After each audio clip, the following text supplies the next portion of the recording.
Hi, my name's Ed. I'm from Burton Waters Boat Sales in Lincoln. Today we're doing a video of this Bayliner 2755 we've just listed for sale. She's a 1989 boat, currently listed on the market at $14,950. We're sort of getting into the start of the season now, so these sort of boats really start to make sense. Fully open cockpit if you wish, so we can make most of the sunshine we're having. So what we'll do is get on board and have a quick look through.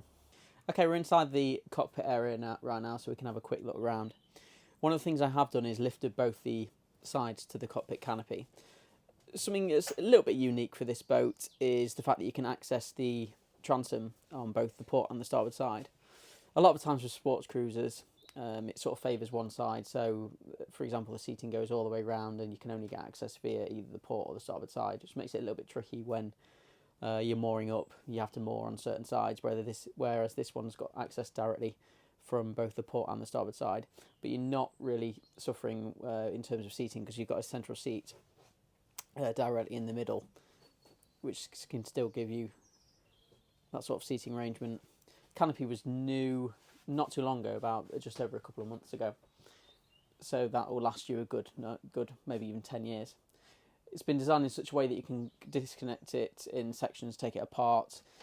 You've still got the radar arch at the top, this fixed radar arch, so it fixes to that.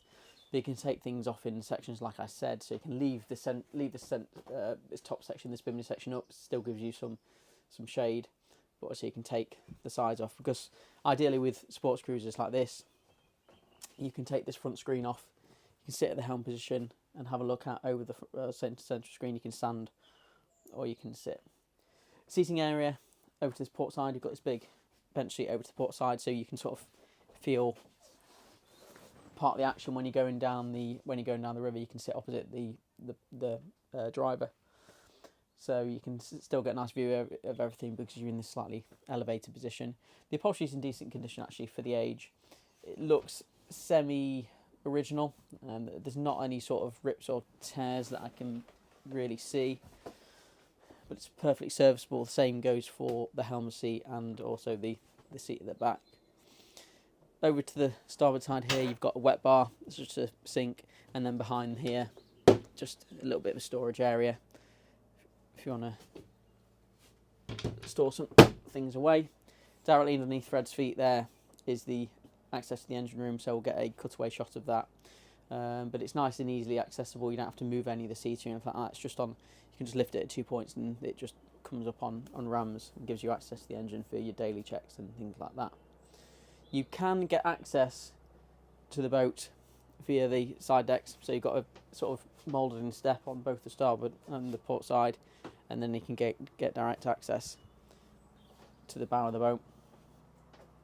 Moving forward to the helm position, it's starting to feel its age a little bit here. For example, you can see the dials are clouded out, so it's not that clear. You could replace them, you know, we've got to sort of take into consideration sort of the age of the boat. But you've got all your major dials here, so you've got a bilge blower, windscreen wiper, things on that line. And you've also got here, that's a remote spotlight. Throttle falls nicely here to your outside, so you can sit and look over the windscreen. And then you've got down here, you've got it looks like a CD player and a radio as well, so you can play your music as you're sort of going along. Right, let's go down and have a look at the accommodation. Okay, so we're inside the accommodation now. It's what you'd sort of expect from a sports cruiser of this size, really. You've got the V berth forward and the more permanent berth, if you like, towards the aft cockpit section. But in this area here, a decent amount of space actually for the size. You've got a nice seating area here. You've got an infill which goes down there as well, so that creates your berth. Some people are a little bit claustrophobic and don't want to sleep in the section towards the aft. So having this as another option gives you a space to sleep. Storage underneath here, so underneath the port side section and the starboard side section, you've got some nice storage, and that continues. So let's just move this out of the way. There we go. Put that back. On the starboard side here, you've got another cupboard, which allows yet again more storage.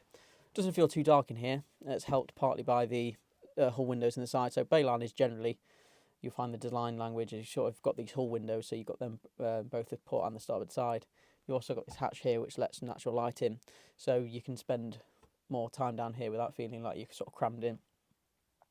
Moving back towards the helm position, we've got a door here. It's got some storage, but it's taken up mostly by the fridge, which Fred will demonstrate as he opens the door here. You've got a place to keep your drinks keep your drinks cold. Got a sliding door here, which gives you more storage, and then a sink. Over sort of tucked behind here is some 240 sockets. So you can plug, when you are plugged into shore power, you can plug in several devices if you want, sort of charge your phone or doing anything along those lines. Moving slightly further back, you've got a built-in microwave, and then below that's just more storage. And then behind that is the, if you want to call it a second berth, some people call it a primary berth. It's up to you really. It goes across the full beam of the boat and gives you more of a permanent space to sleep. It does give you that sort of natural light as well, because if you look a little bit further back, you've got an escape hatch which goes directly into the cockpit, which lets your sort of natural light in. And then finally over to the starboard side, we've got the bathroom. So again, that's the continuation of the whole window, keeps it nice and light and airy in there. Hope you've enjoyed that quick video tour on the Bayliner 2755 we have for sale here in Lincoln. She's available 7 days a week, so feel free to call one of our sales team if you want to arrange a viewing. The link to the boat is in the description below, and look out for more videos to come.